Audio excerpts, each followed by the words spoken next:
Bismillahirrahmanirrahim. Alhamdulillah rabbil alamin. Wassalatu wassalamu ala asyrafil anbiya'i wal mursalin wa ala alihi wa ashabi ajma'in. Rabbi shrah li sadri wa yassir li amri wahlul 'uqdatam min lisani yafqahu qawli.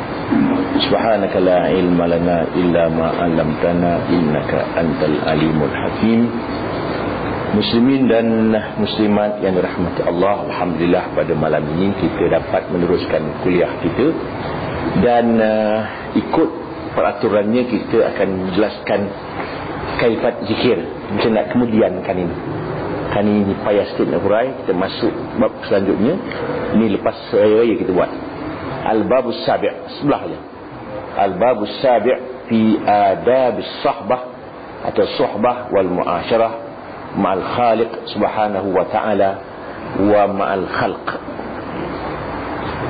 Bermula bab yang ketujuh pada menyatakan adab bersahabat dan muasyarah, yakni berkasih-kasihan serta khaliq, yakni Allah, dan serta makhluk. Maknanya bab yang ketujuh ini akan menghuraikan bagaimana perhubungan kita dengan Allah dan perhubungan kita dengan sesama makhluk. Kata Imam Ghazali rahimahullahu ta'ala, i'lam anna sahibaka, di situ sahibuka, tukar sahibaka.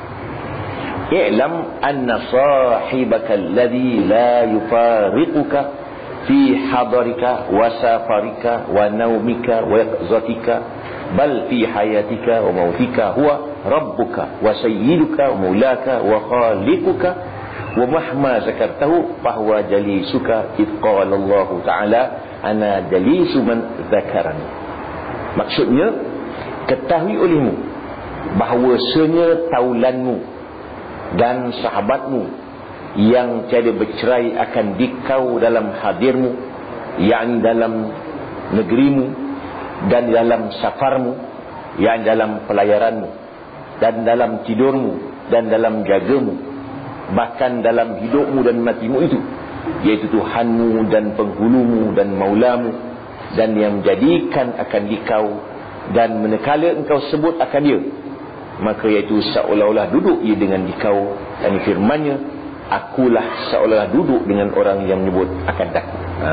Jadi awal-awal disebutnya Allah subhanahu wa ta'ala berada di mana-mana, waktu jaga, waktu tidur, waktu kita berada dalam negeri, waktu kita musafir, di mana-mana sahaja kita berada, di situ ada Allah subhanahu wa ta'ala. Nak membayangkan itu yang payah tu. Maknanya Allah sentiasa berada di sisi kita. Sebagaimana hadis kursi, ana jalisu man zakarani, aku duduk sebelah orang yang ingat akan aku. Tapi jangan rasa sebelah pula. Ini bayangannya, ini bandingannya, ini sebagai suatu penjelasan kepada orang yang tahu ilmu tauhid. Apabila faham ilmu tauhid, barulah faham ilmu tasawuf. Tidak boleh belajar tasawuf dulu, melainkan tauhid dulu. Maksudnya, tidur ke kita, jaga ke kita, makan kita, minum kita, ke mana saja kita berada, Allah lah ada bersama-sama kita. Maknanya kita nak buat maksiat pun tak berani, nak buat jahat pun tak berani, nak buat apa pun tak berani, melainkan dilakukan yang diredai oleh Allah subhanahu wa ta'ala. Baru kita rasa dapat merasakan nikmat beriman kepada Allah subhanahu wa ta'ala. Itu dia kata sini, dalam tidur, dalam jaga hidup mati kita, Tuhanlah penghulu kita, maula kita. Maula ni Tuhan lah, Tuhan. Maula kita, penghulu kita, dan segala-galanya lah Allah subhanahu wa ta'ala. Dan Allah lah yang mencipta dan yang menjadikan kita. Bila kita tahu bahawa Allah yang menciptakan kita, yang mengadakan kita daripada tak ada kepada ada, maka segala apa yang Allah perintah kita lakukan. Tak berani kita nak lawan perintah Allah Subhanahu wa taala. Wa mahma in kasara qalbuka huznan ala takhsirika fi haqqi dinik fahuwa sahibuka wa mulazimuka id qala Allah taala ana indal munkasirati qulubuhum min ajli bukan min ajli, ya, bukan min ajli, min ajli. Maksudnya, dan manakala pecah hatimu kerana dendam dan duka cita atas taksirmu pada hak agamamu, maka itu taulanmu, dan lazimkan akan dikau kan firman-Nya, akulah pada orang yang pecah hati mereka itu dari kerana aku, yakni kerana duka cita itu atas taksirnya pada hak agamanya, yakni pada kurang berbuat ibadat dan taat kepada Allah Ta'ala, atau duka cita sebab dapat celaka daripada berbuat maksiat akan Allah Ta'ala. Maksudnya kita akan rasa duka cita, akan rasa risau apabila kecuaian kita untuk membuat ibadat. Teringatlah kita sebuah kisah di zaman Nabi dulu.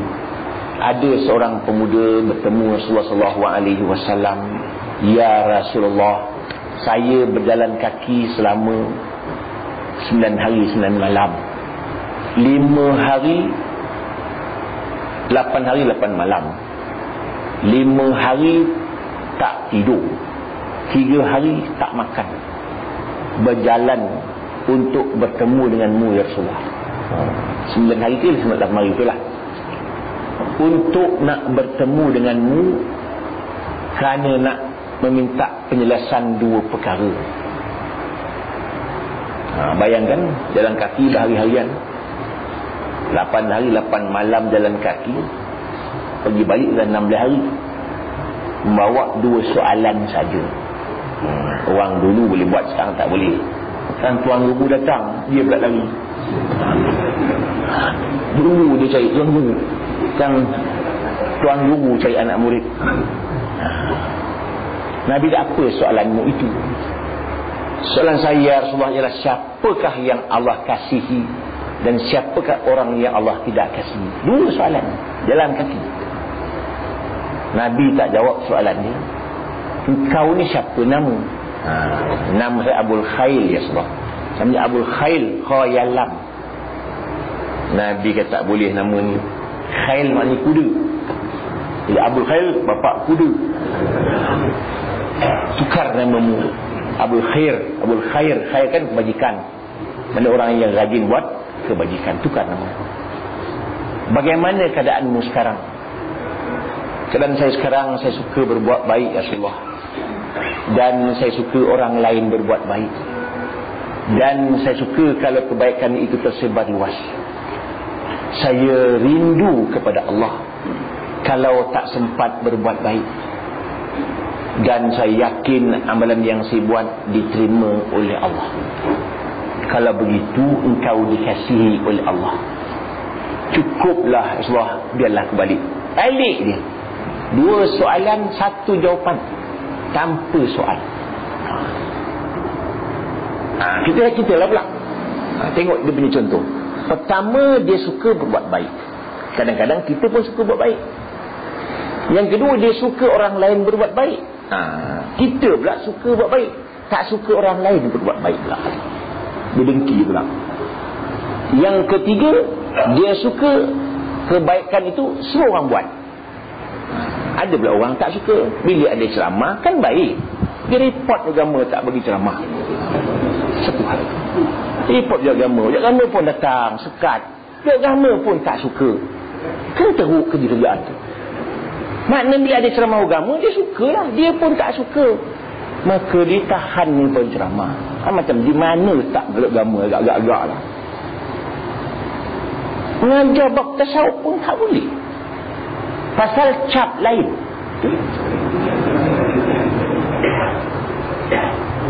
Itu masalah. Kita baca syair Parsi. Afghanistan.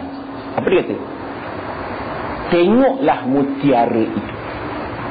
Jangan dilihat siapa yang menyelam mutiara itu. Faham ya? Faham ya? Faham tak faham? Saya pun tak faham. Tengok mutiara. Mutiara elok tak? Elok. Pedulikan yang menyelam itu. Dia ada kelulusan, dia tak penting. Yang penting mutiara. Boleh tak? Siapa menyelam mutiara ni? Tak ada kelulusan ni, saya tak nak mutiara ni. Kan bodoh dia tu. Yang penting mutiara. Dalam mesyuarat, semua pengarah ada, timbalan ada, office boy, semua siap dalam. Tiba-tiba office boy beri pandangan, cukup cantik pandangannya. Tolak atau terima? Dia terimalah. Yang dipandang ialah mutiara kata-kata ni, bukan orangnya. Begitu juga ceramah. Jangan tengok orangnya, tengok isi dia. Kalau salah ditangkap. Ni yang salah, tak salah. Maka dilihat orang itu. Orang tu lihatnya.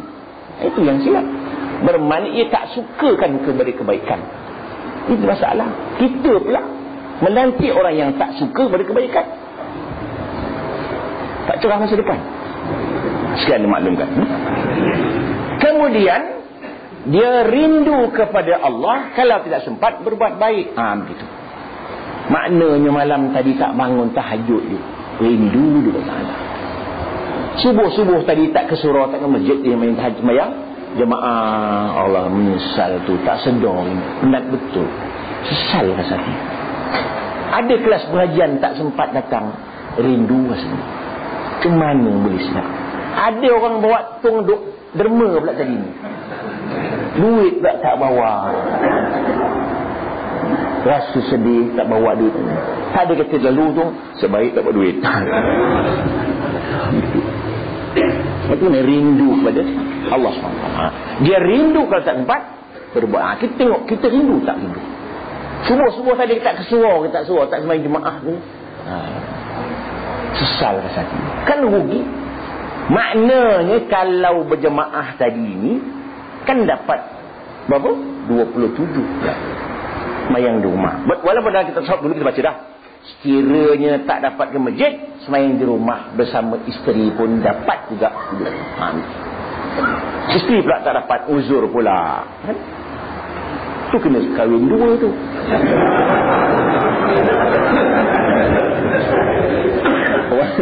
Orang lelaki kahwin suka betul dia. Perempuan menyampah aku dia.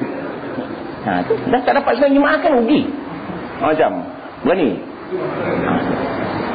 Dengan anak-anak pun jemaah dapat 70 habis. Tak dapat. Jadi rindu pada Allah Subhanahu Wa Taala. Dan kalau kita buat kebajikan pula, yakin Allah Taala terima. Begitu. Kita yakin. Walaupun dalam ilmu fiqh, dalam ilmu tasawuf mengatakan lepas kita semayang, lepas kita puasa, mesti ada bainal khauf war raja, takut dan harap. Kita bimbang semayang, lepas semayang bimbang, Tuhan terima tak agak semayang. Tapi kita doalah, mudah-mudahan Allah Ta'ala terimalah semayang. Itu bainal khauf war raja, biar takut dan harap. Kadang-kadang tak faham takut dan harap macam mana. Mana kita takut semayang tadi, entah Tuhan terima, entah tidak, takut. Tapi doa-doalah, mudah-mudahan Tuhan terimalah. Itu yang takut dan harap. Macam inilah tuan-tuan, bila panggil penceramah kan, dah maghrib dah, penceramah tak datang lagi. Dia tukang panggil, dia takut tu. Takut. Mudah-mudahan datang, mudah-mudahan datang. Itu mana harap tu. Kali saya pergi ceramah di sebuah tempat, sekolah subuh, lambat sampai. Yang tukang jemput tu, risau betul dia. Semayang kat tingkap.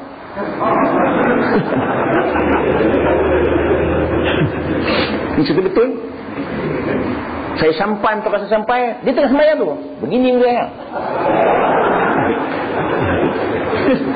Dia takut harap-harap sampai sungguh. Walau gini pun dalam Nabi dia, tafa'al bil khairi tanalhu. Beroptimislah, nanti kamu akan dapat. Maknanya apa-apa hal mesti optimis. Pandang masa depan cerah. Jangan gerap. Maknanya kalau kita berdoa pun mudah-mudahan Allah Ta'ala terima. Kalau kita sakit pun mudah-mudahan sihat gitu. Kalau kita beramal pun mudah-mudahan Allah Ta'ala terima. Kalau kita berdoa pun mudah-mudahan Allah Ta'ala makbulkan. Mana sentiasa optimis, jangan pesimis. Harap panggil optimis tu tafa tafa'al atau tafa'ul. Kalau pesimis, tasya'um Arab panggil. Jadi maknanya kalau kita rasa yakin doa kita, amalan kita tak Allah terima, tanda-tanda Allah sayangkan kepada kita. Begitulah dalam bab ini tadi. Jadi maknanya kita rasa duka cita kalau kelalaian kita, lalai kita sunat-sunat yang Allah perintahkan, yang sunat walaupun sunat, tapi maknanya kita rasa rugi sangat. Sama juga kalau kita buat yang haram, duka cita sangat, ataupun yang makruh telagak juga. Dah lama tak berhenti merokok, tak boleh berhenti juga. Dinaikkan 1 sen pun beli juga. Dia nak berhenti, lama nak berhenti dah, tak boleh berhenti. Tak berhenti. Tak boleh juga. Tambah sebatang lagi. Naik lagi rokok, beli juga. Dia duka cita juga, tapi dia merokok juga, dia duka cita juga. Jadilah duka cita dia merokok juga. Jadi maknanya ada niat nak berhenti, tapi tak boleh nak buat macam mana. Walau bagaimanapun Nabi yang haram tak boleh kata saya tak boleh buat. Yang sunat boleh. Fa'tu minhu mastata'tum, yang sunat buat sekat mana yang boleh. Tapi yang haram tak boleh. Saya haram tak boleh berhenti, tak boleh. Tadi ada orang telefon saya bertanya, dia kata suami dia ni memang rajin judi. Dia pun bertaklid, kalau saya berjudi juga, jatuhlah talak 1. Yang salah dia, istilah jadi bangsa. Itu dia. Perlu hal juga tu. Tapi saya pesan itu boleh tahan. Ada pula orang kata, kalau saya buat lagi, jatuhlah akidah saya. Maka jatuhlah akidah dia sekejap tu juga. Pasal akidah tidak boleh main. Itu dah pesan tu. Saya baru ni ada orang telefon daripada, bukan Malik dalam Malaysia, tempat lain. Telefon, dia kata, saya telah pun bercakap dengan isteri saya, kalau saya tak bagi awak duit, jatuhlah akidah saya. Dia kononnya biar dia buat betul, biar dia takut nak buat tak betul, tapi akidah tak boleh main-main. Ingat, salasun jidduhunna jiddun wa hazluhunna jiddun. 3 perkara sungguh pun sungguh, tak sungguh pun sungguh. Termasuk akidah, termasuk cara cerai dan sebagainya. Jangan main-main. Jangan main-main bab falak pun jangan, akidah pun jangan. Habis. Ketahui dulu. Maka jikalau engkau ketahui akan Allah Ta'ala itu sebenar-benar makrifat, niscaya engkau jadikan akan dia taulan itu sebenarnya, dan engkau tinggalkan akan segala manusia itu pada satu pihak. Maka jikalau tiada kuasa engkau atas demikian itu pada sekalian waktumu, maka lazimkan olehmu bahawa engkau jadikan pada malammu dan siangmu daripada waktu yang engkau jadikan dalam munajat dengan Tuhanmu dan Sayyidmu, dan engkau ingat akan Allah Ta'ala itu Tuhanmu, dan engkau fikirkan dalam hatimu pada tiap-tiap waktu siang dan malam, seolah-olah ia hadir padamu, dan seolah-olah ialah taulanmu yang mendaharakan akan dikau pada segala kelakuanmu dan segala perbuatanmu, padahal ia melihat akan segala perbuatan pada tiap-tiap waktu pada siang dan malam. Maksudnya ialah dia kata, kalau kita tak dapat nak berikan Ta'ala itu terus, jadikan waktu-waktu yang tertentu berzikir, bermunajat, bertasbih, bertahmid, bertakbir, beribadat pada waktu-waktu yang tentu, supaya Tuhan itu menjadi taulanmu. Kadang-kadang kita ni mengutamakan kawan sehingga meninggalkan ketaatan kita kepada Allah. Orang minum arak, dia pun minum juga. Kalau tak minum kan apa dia rasa pula. Lagipun zaman-zaman moden ini, dia kata kalau kita tak layan, taklah menjaga kita. Sanggup ia menepikan Allah Ta'ala semata-mata untuk mendapatkan keuntungan dunia yang amat sedikit. Besok lusa untung dia 4 juta, tapi yang 4 juta itu bukan dimakannya ke semua, ditinggalkan ke semua. Yang nak diharapkannya menghadap Allah Ta'ala, tapi bekalan yang nak dibawa tu tak ada. Kerana kelang kabut mencari keuntungan yang amat sedikit. Keuntungan dunia ini bukan digunakan sepenuhnya, hanya untuk memuaskan mata mandang saja. Kalau kita duit 50 juta pun, berapa juta kita boleh pakai?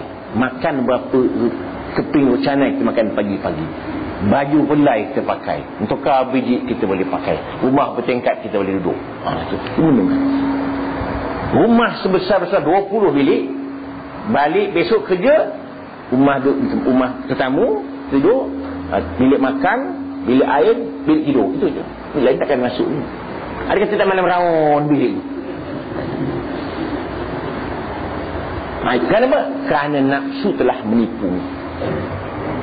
Adalah merupakan seburuk-buruk orang kerana ia bertuhankan kepada nafsu. Nafsu tipu dia. Rupanya yang dicari ni itu tak sampai ke mana tu.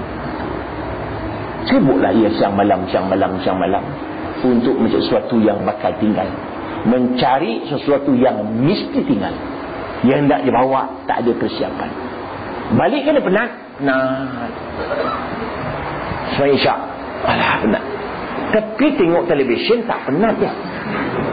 Ada TV, melihat cerita-cerita yang dilakonkan oleh manusia sendiri. Lakonan filem-filem itu telah dilakonkan oleh manusia, dilakonkan balik. Sukalah kita melihat itu. Tak ada apa sedikit untung pun. Maka kita orang Malaysia ni jiwa sedang sakit penat. Pasal penyanyi diagung-agungkan orang. Pasal orang Melayu ini kalau tak dengar nyanyi dia pening. Maka disambutlah, disanjung setinggi-tingginya penyanyi itu. Habis sahabat itulah kisah siang malam pagi petang. Semua sahabat. Ada sahabat yang tak dapat liputan, dia marah. Itu hebat. Ingatlah kita waktu-waktu dulu, seorang penyanyi aksiden, maka pemberita duduklah tepi katil melihat perubahan penyanyi itu. Hari ini rumput tumbuh selai, hari ini mata telah celik, hari ini boleh bersuara, hari ini boleh menyanyi, hari ini kenal orang. Tak hebat ke? Sayangnya orang kepada penyanyi itu. Kalau ulama aksiden, ada pemberita dulu sebelah, anggap mampuslah menyibuk dunia. Tak senang nak buat. Pasal apa? Ulama ini semua haram, tak ada yang halal, haram aja. Waktu saya dijawab soalan dulu dengan perdana tu, banyaklah soalan yang benda haram. Kita haram lah, tak ada halal. Soalan tinggi ni soalan. Bayang tuan, mula-mula mingguan perdana itu mengadakan soal jawab kamu. Saya jawab ke situ. Tinggi ni, sangat tinggi ni. Soalan bukan ribu-ribu soalan. Kadang soalan ni benda-benda mudah, saya kata haram.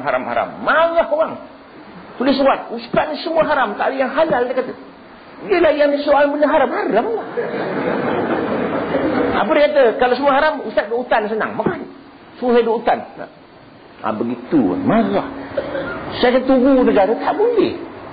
Marah. Tunggu negara, saya kata tak boleh. Pasal apa? Ya orang mati tempat lain. Yang ditabik tunggu tu. Tunggu tabik. Tak pening tunggu. Batu gitu. Kita marah orang jahiliah menyembah batu. Batu itu tergolek ke bawah, nak bangun tak batu tu gagak? Dia takkan bangun pun. Dia batu. Maknanya orang zaman dulu, Sayyidina Umar waktu Islam, dah dia senyum seorang-seorang mengenang zaman jahiliah. Dia buatnya patung daripada kamar. Cantik patung tu. Kemudian waktu jalan ada masa usaha dia sembahnya patung yang dibuat tadi. Patung tu dia yang buat. Dia takut patung. Lepas tu sampai jalan dah makanan tak ada, dimakan di patung tu. Tak pening patung tu. Tadi masa sembah aku dengan darah aku juga. Itu Sayyidina Umar senyum seseorang tu. Sekarang pun juga dibuatnya patung elok-elok, cantik, ditabik pada patung tu. Orang marah buat hukum tu. Tu. Sama-sama orang marah juga. Jangan buat hukum kata syirik. Jangan marah dia orang. Malah saya buat hukum dah. Memang tak boleh hukum. Sekian maklumkan. Habis. Balik. Jadi kita siang malam merenungkan, mikirkan Allah Subhanahu wa ta'ala. Habis.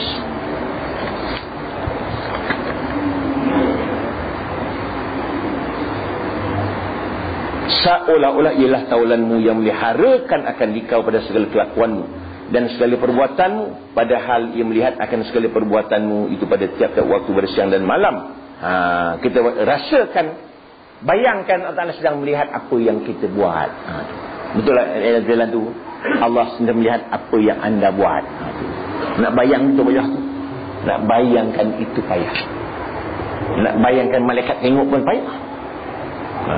Maknanya kita rasakan kita sentiasa diperhatikan oleh Allah Subhanahu wa ta'ala. Merenungkan begitu. Itu dia ihsan, dia panggil dia ihsan. Dan kau fikirkan dalam hatimu dan sunyikan akan hatimu itu daripada ingat kepada yang lain daripada Allah Ta'ala, dan daripada mikirkan yang lain daripadanya, dan daripada mikirkan pada segala kerjaanmu dan segala ibadatmu, hendaklah kau jadikan Allah SWT yang melihat akan kau. Maknanya kita kosongkan hati daripada ingat yang lain. Terus hati kita ni, itulah kadang-kadang kita dengar lirik tu ya, ma fi qalbi ghairullah. Apa dunia selawat tu apa? Apa? Hasbi rabbi jadallah ma fi qalbi ghairullah. Hasbi rabbi, cukuplah Tuhanku segala-galanya, Tuhan yang maha agung. Ma fi qalbi ghairullah, hatiku tidak apa yang diingatnya melainkan Allah SWT semata-mata. Kalau bolehlah buat begitu, hati terus kepada Allah. Tapi hati kita ni rajin berbelah kan, rajin belah. Dunia pun ingat, Allah Ta'ala pun dia ingat. Jadi kita waktu semayang ya, kadang-kadang dalam semayang hati kau cakap, hati cakap, hati tak boleh kontrol. Hati ni sebenarnya milik Allah Ta'ala sebenarnya. Itu sebab Nabi kata, la tu'akhidni fima tamlik wala amlik. Ya Allah, jangan kau seksa pada barang yang kau miliki dan perkara itu tidak aku miliki. Maksudnya Nabi terasa bahawa ia lebih sayang pada Aisyah pada yang lain-lain. Terasa dia begitu. Dia bimbang Allah Ta'ala marah kepadanya. Tapi Nabi itu adil, tetap adil pada zahir. Dalam tak boleh buat apa. Dalam tak boleh buat apa. Zahir adil. Nabi pesan, jangan pala talumni, jangan kau cerca aku wahai Allah. Alhamdulillah. Barang yang kau milik, hati itu Allah Ta'ala punya. Juga kita serahkan kepada Allah. Tapi dalam bab semayang kita kena jaga betul. Merayau hati itu. Kita panggil dia balik. Semayang, balik dia. Maun balik dia. Kan semayang ni, balik jadilah. Dan diikutkan merayau. Dah ke pasal malam, dah dirian kat dia. Dalam tengah-tengah semayang menawar rian. Mahal rian ni. Tengah semayang dia menawar rian. Itu kena jaga hati, jaga. Memang dalam ilmu falsafahnya, hati itu berjalan kalau badan berhenti. Badan itu bergerak, hati berhenti. Itu hati dan badan tak sama. Berhenti hati, badan berhenti, hati berjalan. Badan berjalan, hati berhenti. Tidur, rayanya. Itu sebabnya roh itu berjalan, hati berjalan ikut sekali. Akal berjalan kadang-kadang. Bila akal berjalan, mimpi kita ingat. Kadang-kadang mimpi yang sedap. Mimpi sedap betul. Lupa pula mimpi. Akal tak ikut sekali. Itu sebab hati ni, bila kita semayang, Allahu Akbar, berjalan. Pasal badan berhenti. Orang main bola tu, hati diam. Dia sentrik bola, nampak tak? Tak ingat tadi bola. Orang tengah main bola tu, ingat tak hutang dia berapa ribu, tak ingat dia. Main bola. Tapi kalau semayang berhenti, semua ingat. Tengah semayang pasal badan berhenti. Allah, sekejap je. Hutang bayar lagi ni. Terus saya buat contoh, kita ambil air semayang tadi, tinggal jam, tak ingat naik surat, tak duduk, tak ada apa, borak-borak tak ingat jam. Allahu Akbar, Allah, jam. Sekejap je. Dengar bila orang ambil air semayang, habis. Hati dia merayau dah, hati turun. Itu sebabnya kita, kalau barang hilang. Jangan cari, tak jumpa. Pasal kelang kabut. Bila kelang kabut, hati diam, tetap cakap. Dekat mana tak barang? Duduk. Mana jam tadi? Mana duit tadi? Oh, dalam almari. Ingat. Kau cari, kelang kabut. Hati diam. Itu. Kalau nak cepat sikit jumpa barang tu, sembahyang 2 rakaat. Lagi cepat. Allahu Akbar. Oh, bawa hilang. Itu kaedah hati tu. Itu hati. Itu nak jaga hati tu. Hati kena jaga pupuk elok-elok hati. Apa? Supaya kita dapat jaga segala-galanya. Kenapa kita boleh lupa selalu? Pasal kelang kabut tu lah. Kelang kabut. Lebih tenang. Sebab kita kena tenang. Hidup ni kena tenang. Jangan kelang kabut. Bila tenang, jalan aktif tenang je. Kita kadang-kadang ada masanya hati kelang kabut. Pasal dia tak dapat ejas, dia punya fuad dia, damir dia tu. Itu dia. Naklah kau jadikan Allah Ta'ala seolah-olah ia melihat akan dikau sehingga kau jadi takut akan dia dan takzim akan dia. Inilah namakan martabat ihsan. Bayangkan Ta'ala rasa takut. Ada ya. Makna itu hari kata minggu Hud, ittaqullah tu. Ittaqullah. Kata di Imam Khatib, ittaqullah, takutlah kamu kepada Allah. Kata Sayyidina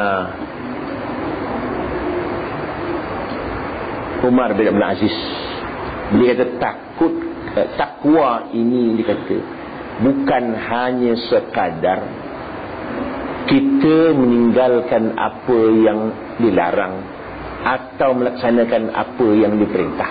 Bukan itu. Tetapi lebih daripada itu. Ada orang yang boleh berbuat ibadat tetapi tak boleh tinggalkan maksiat itu. Ramai orang boleh. Ramai orang boleh sembahyang. Tapi tak boleh dia meninggalkan maksiat. Kadang-kadang kita banyak benda-benda yang patut kita tahu sebenarnya. Contoh, kita merenung-renungkan hukum kita menyebat orang yang bawa dadah itu. Sebat. Rotan yang dirotan itu, kalau kena seorang itu tercabut kulit, hukumnya kan zalim tu, menyeksa orang tidak ikut undang-undang Allah Ta'ala. Dalam Islam pukul orang tak boleh begitu, bikin gini je gitu. Dia undang dia. Hukum yang tak sekarang ni sebat sampai pensan orang itu. Ni bukan nak mendidik dia, menyakiti dia. Orang yang buat maksiat jahat itu tak guna apa dah sebenarnya. Yang penting orang yang belum buat, naklah dipukul orang tu di khalayak ramai. Dia orang tengok air begini tak berani. Sama juga hukum kisas, hukum bunuh orang. Kita gantung dalam penjara, tidak ada apa untungnya. Yang penting orang yang belum bunuh orang itu tengok.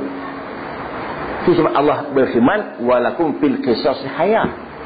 Adanya kisas itu hiduplah untukmu.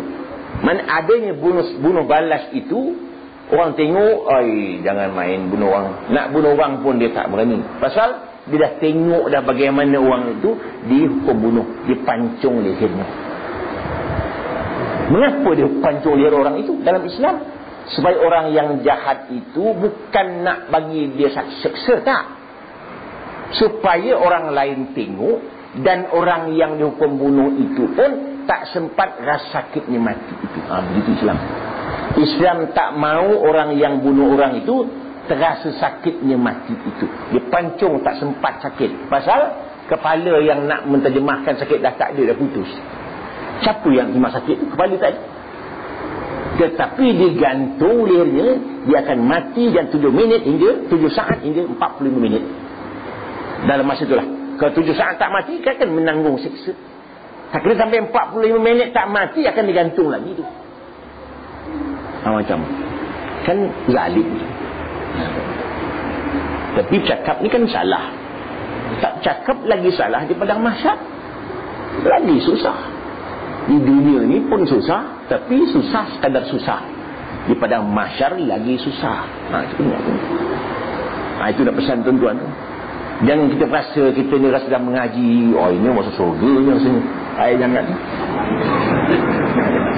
Mengaji sudah, umrah dah 25 kali, haji 40 kali, tiap-tiap tahun lagi sedekah lagi, derma lu, wakaf lagi. Ini rasa-rasa ada harapan surga ni. Rupa ada yang belum selesai. Sekurang-kurangnya hati ni sakit cukuplah. Apa itu yang kita boleh buat pun. Sakit kita mengenangkan hukum yang ada, tidak ikut hukum Allah Ta'ala. Adilnya Allah Ta'ala tu, adil. Dah hukum bunuh dah. Pada ulik lah, pancung ke, dia takik pada dia, hentak pada dia. Tak boleh. Tidak boleh menyeksa orang salah. Kita tengah perang, orang kafir tangkap dia, potong sikit dong, boleh? Potong leher dia. Action sangat, cucur dengan api. Tak boleh. Musuh, pada ulik lah. Potong kaki sebelah. Tinggal seminggu. Korek mata sebelah, engkau tanggung. Tak boleh, haram hukumnya. Musuh. Musuh tu. Nyamuk pun tak boleh. Nyamuk, kalau gigit kita dia nyamuk, cukup, matilah dia.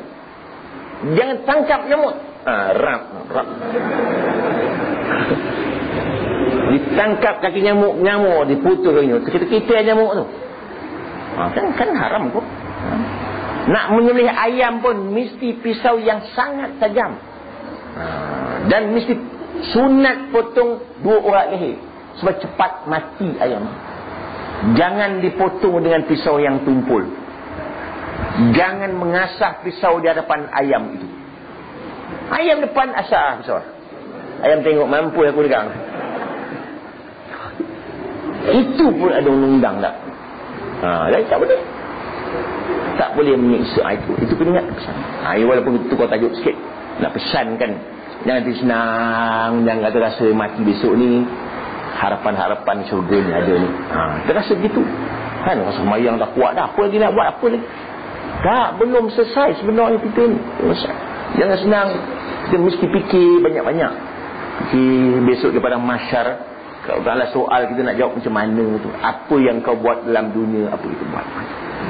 Bukan sehari dua hari, 25,000 tahun di padang mahsyar tu. Baik, 25,000 tahun, sekejap ke? Kita duduk 60 tahun pun lama dalam dunia ni. 25,000 tahun tegak di padang mahsyar. 25,000 tahun maknanya berapa hari? 25 hari je. Dalam pandangan Allah Ta'ala 25 hari. Dalam pandangan kita 25,000 tahun. Nabi Adam duduk syurga berapa lama? Setengah hari je. Nabi Adam duduk syurga setengah hari je, iaitu 500 tahun. Itu lama tu. Begitulah kita di padang mahsyar besok. Suasananya itu kita menung-menungkan sikit. Gembira juga, suka-suka juga, bimbang, mesti bimbang.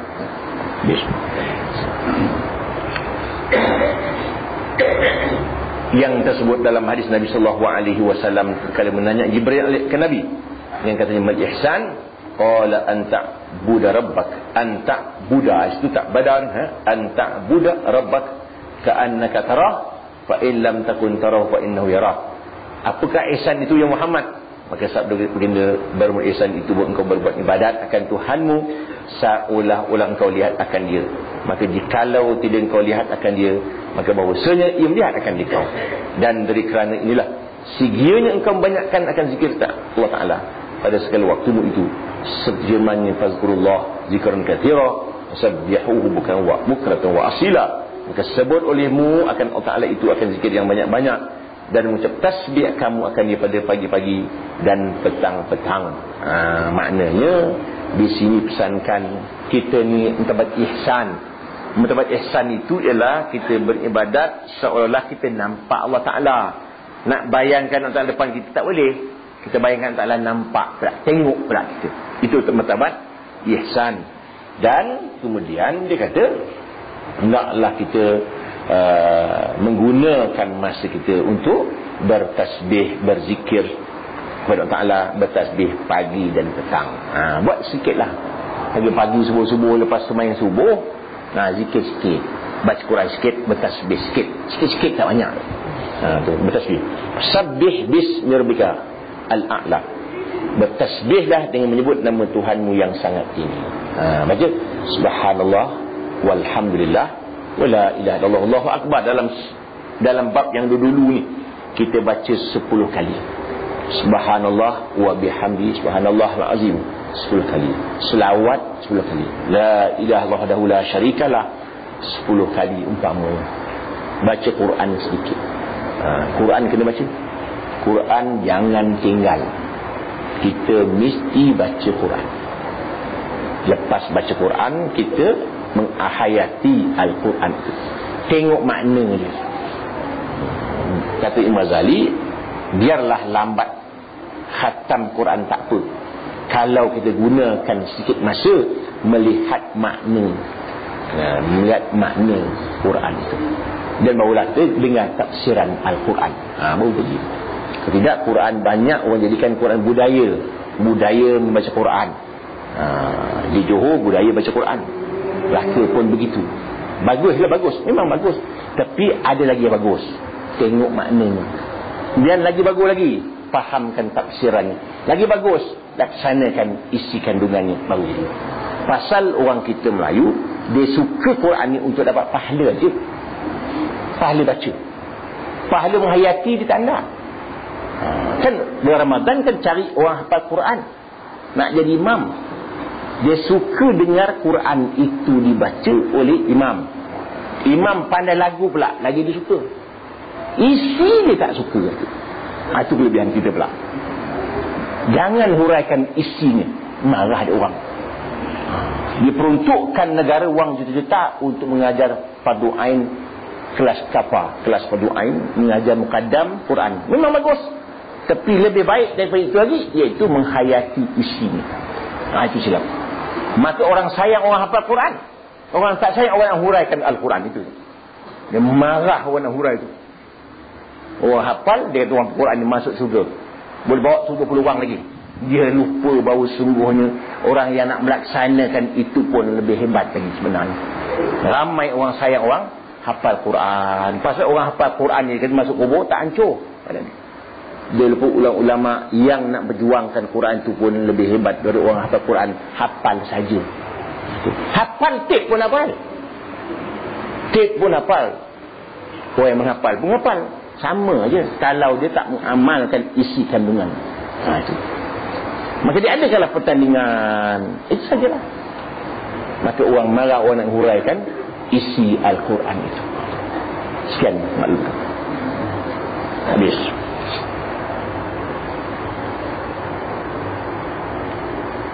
Kerana membanyakkan zikir itu melazimkan akan hadir hati kepada Allah Ta'ala pada sekalian pekerjaan kita. Dan inilah murad maknanya maksudnya. Dengan kata Imam Al-Ghazali rahimahullah pada bab ini, bahawasanya Allah Ta'ala itu sahabatmu dan taulanmu yang tiada bercerai akan dia. Kerana makna bersahabat Allah Ta'ala itu membanyakkan zikir akan dia dan melazimkan akan taat kepadanya, dan menjauhi daripada berbuat maksiat yang ditegahkan oleh Allah Ta'ala, dan hadir hati serta Allah Ta'ala. Itu maksudnya kita mendekatkan diri kepada Allah Subhanahu Ta'ala, berzikir, bertasbih, buat ibadat, membuat kerja-kerja takwa, dan bertakarub Ta'ala pagi atau petang ataupun malam. Malam lebih afdal, pasal malam sunyi sepi. Tidak ada siapa pun yang tahu yang kita bangun. Siapa pun tak tahu. Senyap bangun. Allah Ta'ala kata, hamba aku bangun di waktu malam, siapa pun tidak tahu apa yang mereka lakukan. Aku balas hambaku itu dengan balasan syurga. Itu saja. Syurga, kita minta syurga. Minta ampun kepada Allah di atas kesilapan yang telah lalu itu. Itulah orang yang beriman kepada Allah. Hatinya sentiasa waspada, jangan tersilap, berhati-hati walau kecil sekalipun. Tak berani dia melaksanakan perbuatan walau dosa kecil sekalipun. Tak boleh dia kata, alah ni kecil tak apa. Tak boleh.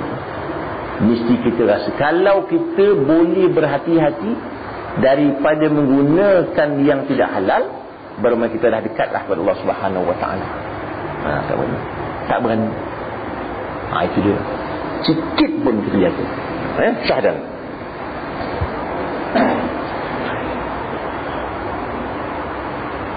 Syahdan bermula adab bersahabat serta Allah Ta'ala itu 14 perkara.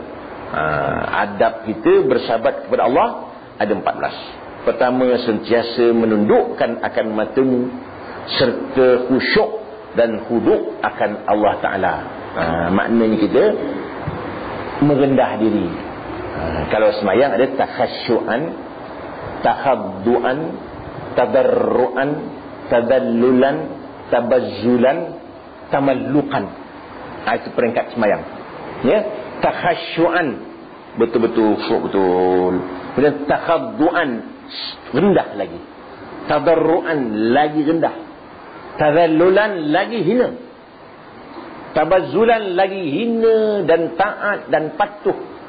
Tamallukan, itu dia, rindu kepada Allah. Maka kita semayang ini bukan takutkan neraka, tak.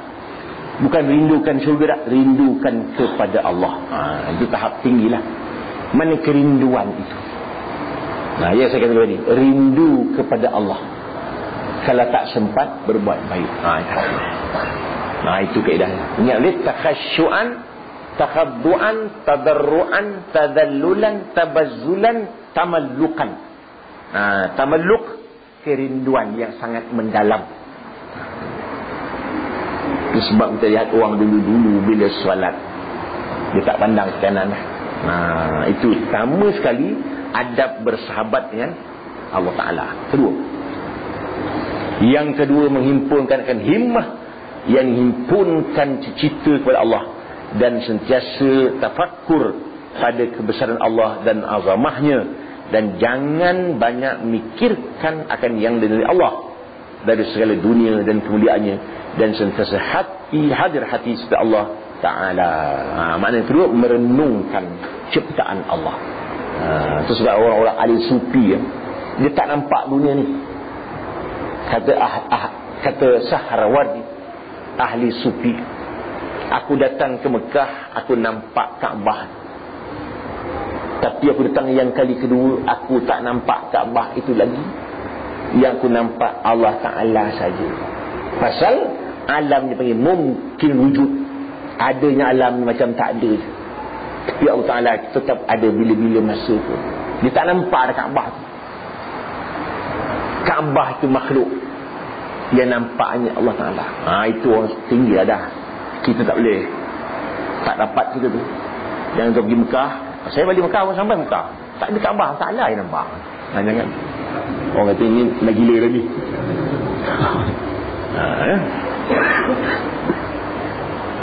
Itu yang kedua.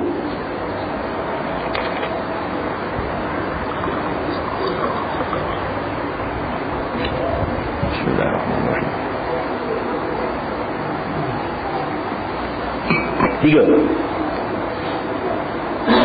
mengekalkan akan dia daripada berkata-kata akan yang tiada memberi manfaat pada agama.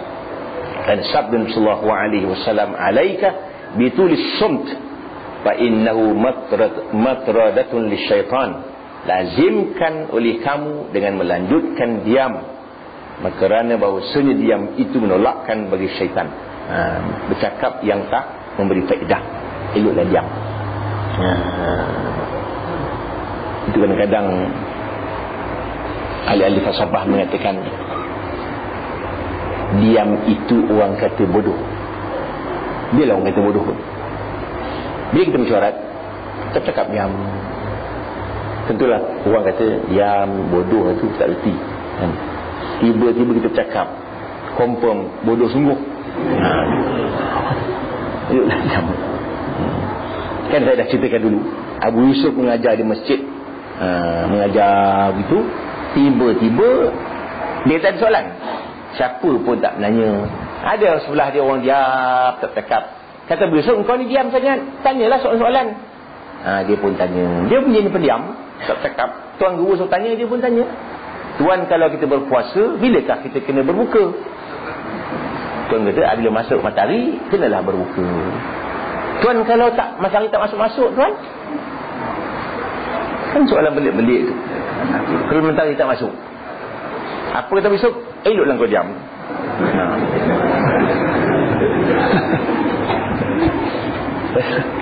Tanya yang belik-belik, kan elok diam gitu. Begitulah juga kalau dalam mesyuarat, kalau diam eloklah diam, kalau tak faham elok diam. Waktu Luqman bertemu dengan Nabi Allah Daud AS, Nabi Allah Daud kan boleh melembutkan besi, buat macam-macam bentuk besi tu. Luqman sepatah pun tak tanya. Luqman Hakim sepatah pun tak tanya. Pasal kalau aku tanya pun aku bukan tahu, dia kata. Tak apa yang tanya. Kalau tanya nak buat apa? Tidak penting dia tanya, bukan kerja dia. Tu. Tanya membuang masa. Itu Luqman pula. Tu sebab Luqman macam-macam dia punya apa nama kata-kata hikmat ni pun Luqman Hakim. Luqman yang bawa kata-kata hikmat macam-macam. Termasuk pesan anak dia, hormat mak bapak. Mak bapak ni kalau suruh paksa menyuruh Tuhan Ta'ala pun jangan ikut, tapi hormat tetap hormat. Begitu. Pesan supaya amal ma'ruf, cegah mungkar, tinggalkan orang-orang jahil. Itu pesannya. Apa yang kita buat kerja, buat saja, jangan berikan apa orang nak kata. Kalau benda itu baik, mana kita buat kerja baik, buatlah. Orang nak kata apa pun katalah, buat terus. Begitu. Kalau benda itu benda baik, nampak tak? Malah kita buat baik, semayang, kan orang kata juga, hai semayang hari kan tentu masuk surga tu, orang kata. Kita sentak lah, malah semayang, orang kata. Mengaji biar reti pun dia marah kita. Jangan kita pedulikan. Pasal apa? Kita anggap orang tu orang gila je lah. Bila orang gila, kita jangan lawan orang gila, kita pun gila. Sudah, diam. Jangan cakap kau gila, jangan. Tak, dalam hati je. Supaya kita tidak buang masa bertekak orang yang tak perlu kita bertekak. Nabi pesan kalau tinggalkan pertengkaran, kita betul. Tapi malah bertekak, dapat 2 pahala. Tinggalkan tekak kita memang tak betul, dapat 1 pahala. Itu kan bagus gitu. Dia tekak, dia cakap seorang jalan, orang cakap seorang. Kalau tak ada, dia cakap tak cakap dah. Dia nak lawan tu, bila kita lawan dia, nampak tak? Macam main bola juga. Kalau sekali kita nak skor bola, goalkeeper lari yang macam boleh skor bola, memang masuk. Bodoh lah kita. Orang kata orang mengandung pun masuk. Pasal goalkeeper tak ada, tendang buat apa? Habis tu bila orang lawan kita, nanti dia akan berhenti juga cakap. Hujan lebat nanti akan berhenti. Jadi rumah kita dalam bebel, jangan lawan dia. Pasal dia kota ada lebih. Kota perkataan tu banyak kan. Dia duduk rumah, kita duduk pejabat. Pejabat kan cakap banyak, cakap. Kota kita ada 1000, habis dah kota. Balik rumah tak cakap, diam. Balik rumah, dia cakap lah pasal kota ada lebih. Bila kita lawan orang kota lebih, banyak dia cakap lah. Kita marah nak cakap lebih, macam kota dia kan lebih. Kau cakap lah, habis kota lu. Lepas berhenti lah dia. Kita ucapkan terima kasih, bagi duit RM50 sebagai ucapan ceramah yang telah diberikan oleh isteri kita. Jangan lawan dia. Maknanya lawan pun tak ada apa untung, diam kan bagus. Orang pun juga, suami membebel, diam sudah, dengar. Berapa lama cakap? Setengah jam dia berhenti lah. Orang ceramah pun berhenti kan. Jangan lawan. Itu kan aman dunia ni. Jangan lawan, diam tu. Angguk je, angguk. Bodoh sikit lah. Itu. Jangan lawan. Kita kata aku tak bodoh, kau bodoh. Apa faedah? Tak ada faedah. Diam aja, diam. Pangang sikit. Pun lah kata. Kadang-kadang orang rumah kita silap juga. Kita dah meniaga rugi, dia marah pula gitu. Kita ni rumah meniaga rugi. Bodoh awak tak, meniaga tak reti. Wallahualam.